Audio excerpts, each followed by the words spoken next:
Hi friends, ఈరోజు మా ఏరియాలకైతే చేపలు అయితే వచ్చాయి. అంటే గెండ్లు అంటారు కదా, గెండ్లు ఎక్కువ తింటాం మేమైతే. గెండ్లు అయితే మా అమ్మ కేజీ 150కి అయితే మాట్లాడింది, వాళ్ళైతే 180కి చెప్పారు. అదే చిన్న చేపగా ఉండేది లేదా ఆ పక్కకే ఉండాలి. నేను చెప్తాను అది ఏది అది అది ఒకటి అది ఉంది. ఎంత జాస్తి వచ్చేస్తుందా? అబ్బా అబ్బా వచ్చేసింది జాస్తి. అయిపోయినాయి బాగుంది.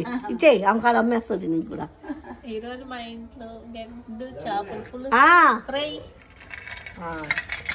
2 కేజీల చేపలు దీనిలో సరిపోతుందండి.